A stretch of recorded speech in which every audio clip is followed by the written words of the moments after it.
सब network crime world को subscribe करें, बेल आइकन दबाएं और अपडेट पाएं।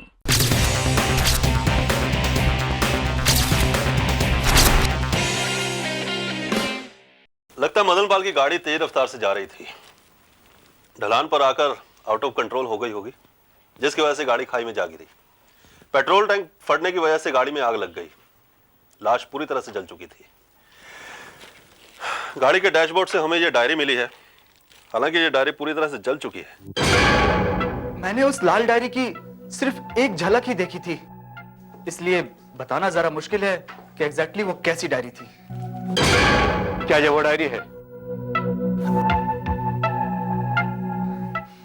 ये मैं दावे के साथ तो नहीं कह सकता, क्योंकि ये इतनी जल चुकी है, मगर मुझे जहां तक याद है ये वही डायरी हो सकती है। मगर ये आपको कहां से मिली? मदन पाल के पास से। ओह माय गॉड, इसका मतलब मदन पाल ने अंकल का। कर्नल, कहां है वो कमीना? मैं उसे जिंदा नहीं छोड़ूंगा। कहां है वो? कल रात एक एक्सीडेंट में वो अपनी जान गंवा बैठा और ये जली हुई डायरी हमें उसकी गाड़ी में मिली। कर्नल, अगर ये डायरी आपको मदन पाल के पास से मिली है तो मैं दावे के साथ कह सकता हूं ये वही डायरी है।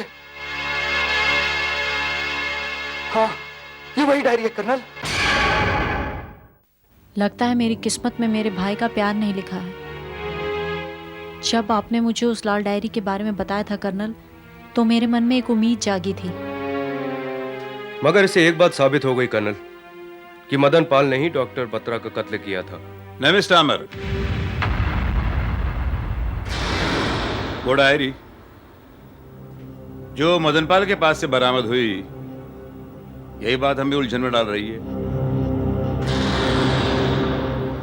अगर डॉक्टर बत्रा को खामोश करने के लिए मदन पाल ने उनका खून किया, तो फिर उसने वो डायरी क्यों चुराई जो 30 साल पुरानी थी?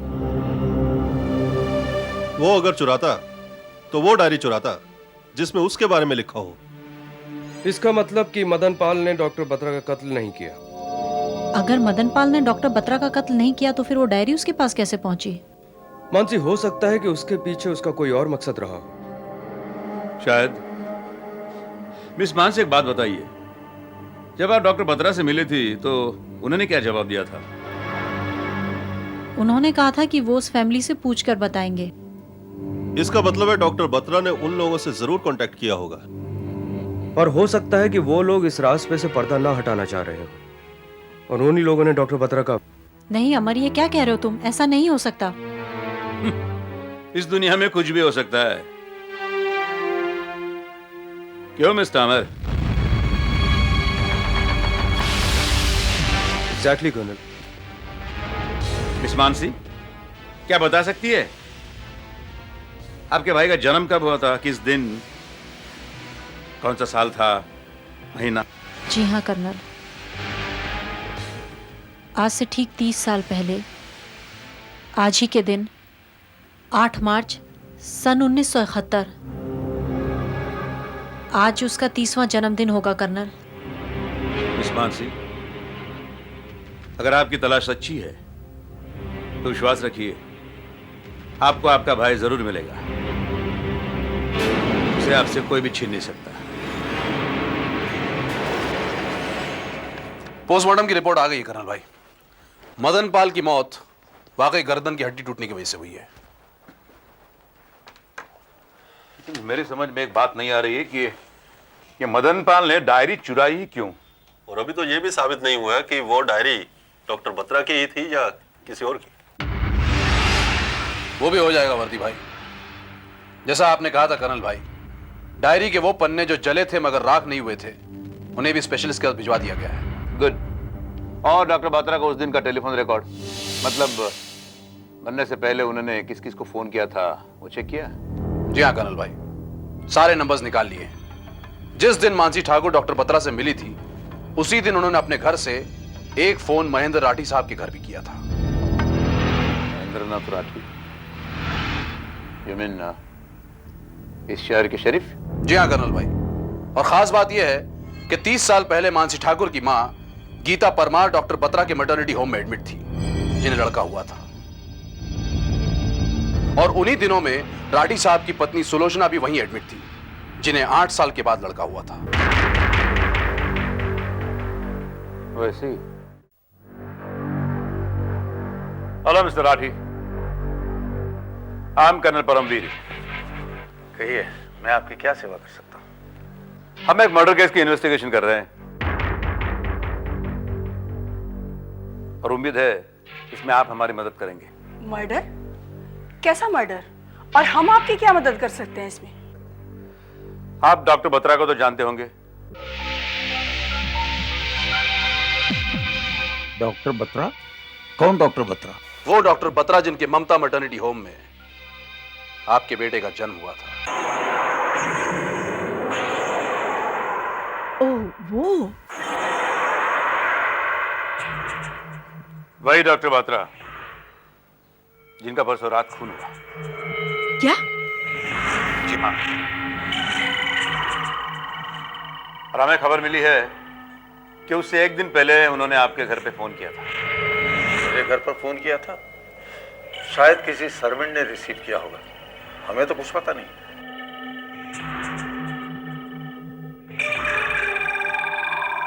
देखिए, हमें डॉक्टर बत्रा के कातिल की तलाश है और उसे हम ढूंढ लेंगे,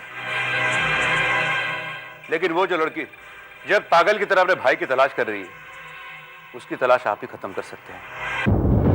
कैसे? मैं मानता हूं आपके बेटे पर आपका पूरा हक है, लेकिन उस लड़की का भी अपने भाई पर थोड़ा बहुत हक जरूर है। एक बहन से उसका भाई छीन लेना, इससे और बड़ा जुर्म कोई नहीं है कर्नल। एक मां से उसके बेटे को छीनना सबसे बड़ा जुर्म है। मानव, ये तुम क्या कह रहे हो? आपका बेटा ठीक कह रहा है।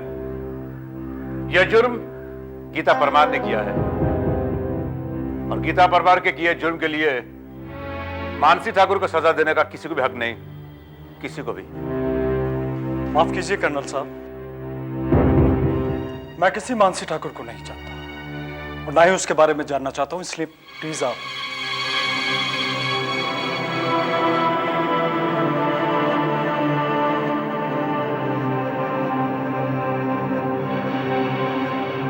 एक मिनट।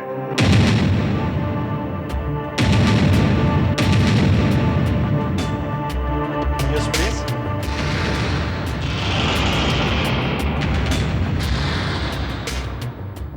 आपके पैर को क्या हुआ है? वो कल फुटबॉल का मैच था, खेलते वक्त पाँव में मोच आ गई। क्यों?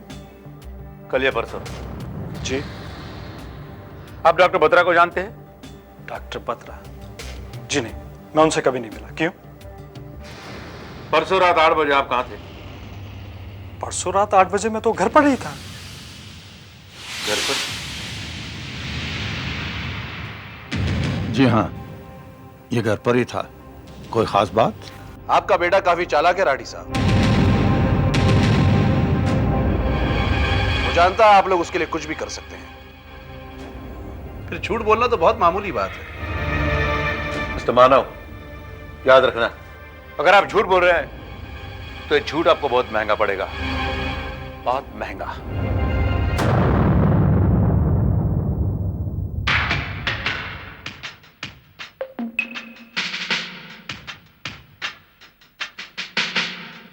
ये देखो कर्नल, ये जली हुई डायरी के पन्नों के फोटो प्रिंट हैं।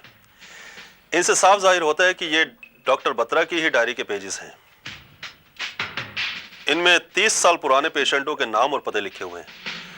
आई थिंक ये पेशेंट वही पेशेंट होंगे जिन्होंने बच्चे लिए या दिए हैं। ये तो बड़ी खतरनाक डायरी है कर्नल भाई।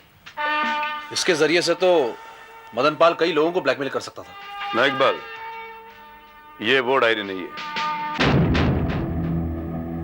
ये डॉक्टर बत्रा की डायरी नहीं है। आप इतने यकीन के साथ कैसे कह सकते हैं कि ये वो डायरी नहीं है?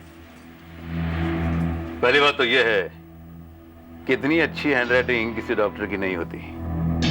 अगर इत्तेफाक से हुई भी तो यह एड्रेस 30 साल पहले नहीं लिखा जा सकता। ये देखो, ये बांद्रा रिक्लेमेशन का एड्रेस।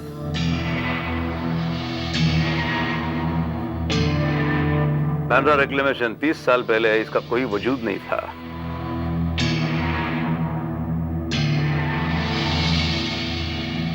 इसका मतलब ये हुआ कि मदनपाल की गाड़ी में ये डायरी किसी और ने रखी थी। एग्जैक्टली। मगर किसने? खुद मदनपाल ने या और किसी ने? क्या? उनकी हैंडराइटिंग? मतलब मैं कुछ समझी नहीं। उनका लिखा हुआ कोई भी नोट या लेटर है आपके पास? हाँ, उनके लिखे हुए कुछ लेटर्स हैं मेरे पास। हाँ, मैं अभी लेकर आती हूँ।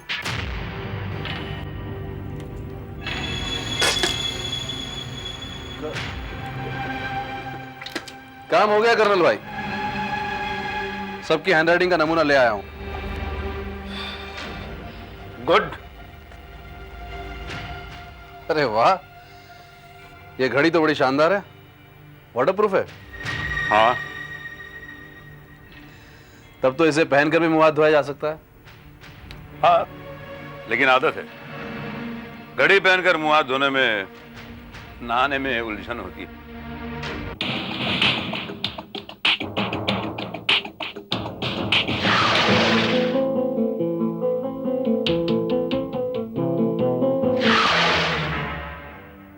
मैंने सबकी हैंडराइटिंग चेक कर ली कर्नल भाई, इसमें से एक भी मेल नहीं खाती। लेकिन एक राइटिंग का नमूना तो हमने लिया ही नहीं, डॉक्टर बत्रा की राइटिंग का नमूना। ये लीजिए, अंकल की हैंडराइटिंग का नमूना।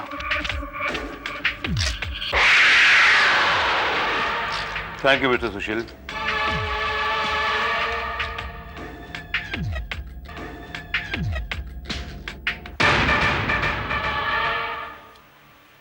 ये तो हूबहू वही राइटिंग है जो हमें डायरी में मिली थी। इसका मतलब है डॉक्टर बत्रा ने ही वो डायरी लिखी थी। लेकिन अगर वो डायरी डॉक्टर बत्रा ने लिखी थी तो उन्होंने पता गलत कैसे लिखा? गलत पता? जी हाँ, हमें उस डायरी में एक ऐसा एड्रेस मिला है जो 30 साल पहले था ही नहीं। इसका मतलब आपके अंकल ने एक डुप्लीकेट डायरी बनाई होगी ताकि असली डायरी तक कोई पहुंच ना सके। और मदनपाल उस डुप्लीकेट डायरी को असली डायरी समझकर ले गया होगा। हाँ, शायद। आज आपने घड़ी नहीं पहनी? जी हाँ, वो खराब हो गई है। पानी चला गया होगा। जी हाँ, पर आपको कैसे पता चला? मिस्टर सुशील कुमार, उस दिन जब आपके अंकल का कत्ल हुआ, आपने बताया कि आप बाथरूम में नहा रहे थे और जल्दी में आप एक टॉवेल लिपट कर वहां आ गए, लेकिन उस वक्त आपके हाथ में घड़ी थी। क्या मतलब? मतलब यह कि जब गोली चली तब आप बाथरूम में नहीं थे, आप वहां थे अंकल के पास। और जब आपने गाड़ी की आवाज सुनी, आप घबरा गए और खुद को बचाने के लिए अपने पीछे बने हुए पुल में छलांग मार दी। और फिर कपड़े उतारकर एक टॉवेल लपेटकर आप वापस वहां पहुंचे ताकि आप यह साबित कर सके कि जिस वक्त गोली चली उस वक्त आप वहां नहीं थे, गोली चलने के बाद आप वहां पहुंचे जबकि गोली आपने चलाई थी। आपके अंकल का खून आप ही ने किया है। जी हां मिस्टर सुशील कुमार, आप ही ने किया।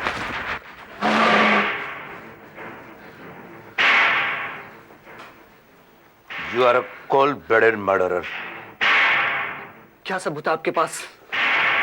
सबूत है डॉक्टर बत्रा की असली हैंडराइटिंग जो हमने उनकी क्लिनिक से हासिल की है, और वो हैंडराइटिंग उस हैंडराइटिंग से बिल्कुल अलग है जो तुमने हमें दी है।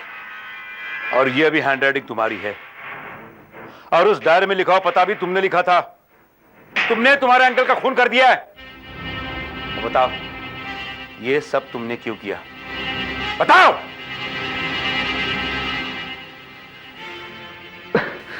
मैं उन्हें नहीं मारना चाहता था, वो हादसा था। मैं तो सिर्फ वो डायरी हासिल करना चाहता था, मगर अंकल उस वक्त वहां आ गए।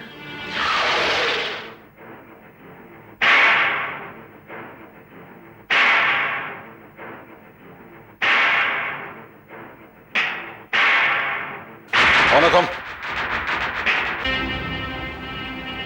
सुशील,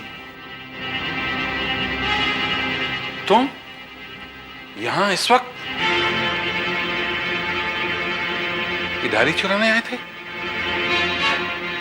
अंकल, अंकल आप कितने सीधे हो अंकल। आप नहीं जानते ये डायरी हमें कितना फायदा पहुंचा सकती है। लोगों को ब्लैकमेल करके? सुशील, मैं ऐसा हरगिज नहीं करूंगा। ये डायरी मुझे दो।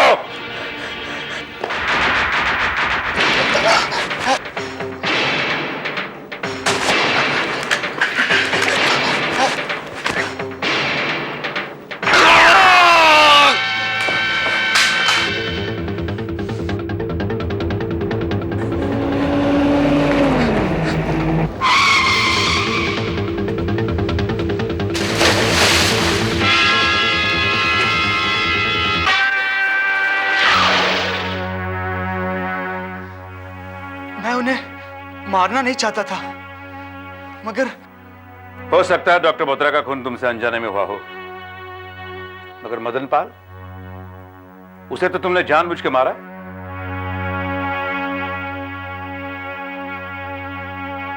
यह जानकर कि उस लड़की ने किसी लंगड़े आदमी को भागते हुए देखा था, तुम्हें लगा मदन पाल ने तुम्हें देखा है और इसलिए तुमने मदन पाल का कत्ल कर दिया। फिर उसकी लाश के साथ वो डायरी भी गाड़ी में डाल दी। असली डायरी नहीं, बल्कि वो डायरी जो तुमने अपने हाथ से लिखी थी, ताकि डॉक्टर बत्रा के कातिल के साथ साथ उस डायरी का किस्सा भी हमेशा के लिए खत्म हो जाए। मगर उस गलत पते ने उस डायरी की पोल खोल दी। मिस्टर सुशील कुमार, मैं तुम्हें 2 बेगुनाह लोगों के कत्ल के जुर्म में गिरफ्तार करता हूं।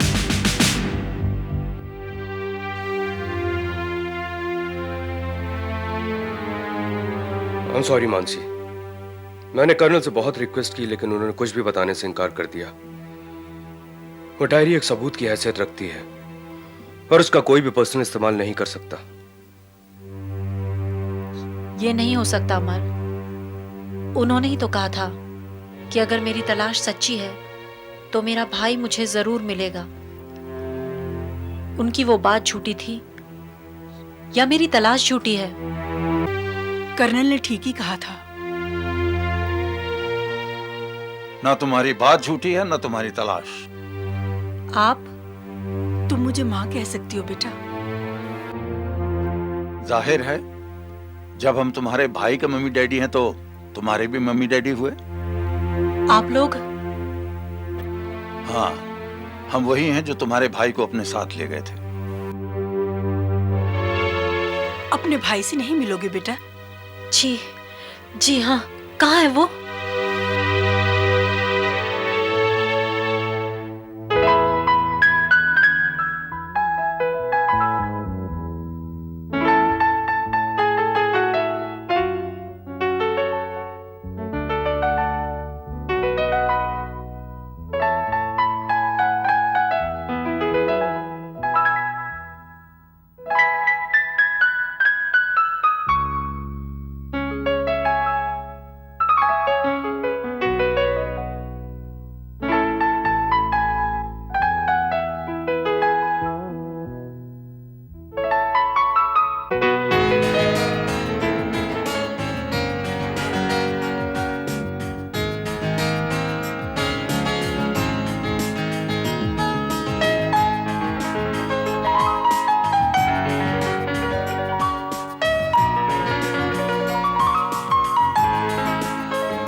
आप मेरे भैया हो? हाँ मानसी, भैया। मेरी प्यारी बहन।